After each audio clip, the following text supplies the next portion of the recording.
বরাবরই ইসরায়েলের সবচেয়ে বড় মিত্র যুক্তরাষ্ট্র। তেল আবিবের পান থেকে চুন খসলেই ঝাঁপিয়ে পড়ে ওয়াশিংটন। তবে গাজা যুদ্ধকে ঘিরে কিছুটা ভাটা পড়েছে সে সম্পর্কে, যার প্রভাব পড়েছে ইউরোপের অন্যতম প্রভাবশালী দেশ জার্মানির সঙ্গে সম্পর্কে। ইসরায়েলকে আর নতুন করে কোনো অস্ত্র দিচ্ছে না জার্মানি। বার্তা সংস্থা রয়টার্সের এক প্রতিবেদনে এ তথ্য জানা গেছে। ইউনিয়ন এক্সপ্রেস ডাউনলোড করে কেনাকাটা করুন, কেনাকাটার লভ্যাংশ থেকে ক্যাশব্যাক বুঝে নিন। জার্মান কর্মকর্তা বলেছেন, তারা ইসরায়েলের অস্ত্র রপ্তানির লাইসেন্স অনুমোদন করা বন্ধ করেছে, কারণ এক্ষেত্রে আইনি ও রাজনৈতিক চাপ রয়েছে। এমন রপ্তানির মাধ্যমে জার্মানি মানবাধিকার লঙ্ঘন করেছে বলে অভিযোগ উঠেছে।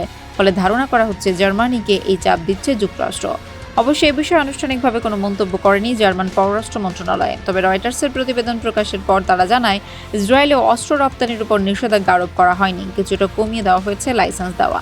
চলতি মাসে যুক্তরাজ্য ইসরায়েল অস্ত্র রপ্তানি সংক্রান্ত 350টি লাইসেন্সের মধ্যে 30টি স্থগিত করেছে, কারণ ইসরায়েল আন্তর্জাতিক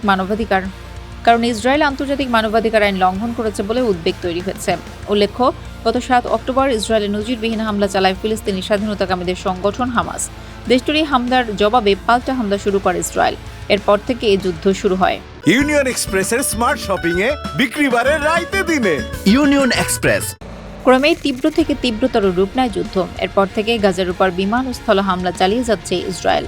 তবে রয়টার্সের প্রতিবেদন প্রকাশের পর তারা জানায়, ইসরায়েলে অস্ত্র রপ্তানির উপর নিষেধাজ্ঞা আরোপ করা হয়নি, কিছুটা কমিয়ে দেওয়া হয়েছে লাইসেন্স দেওয়া।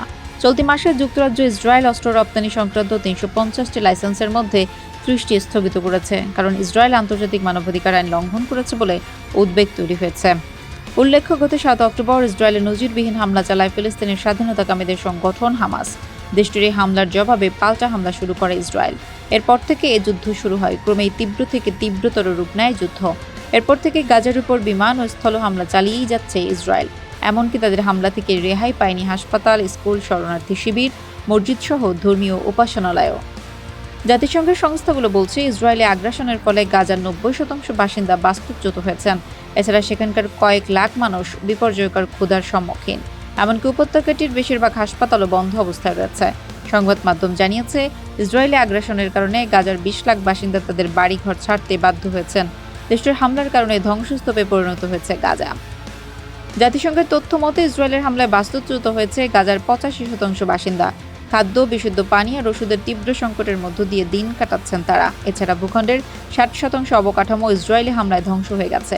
আন্তর্জাতিক আদালতে গাজায় গণহত্যার অভিযোগে অভিযুক্ত হয়েছে দেশটি।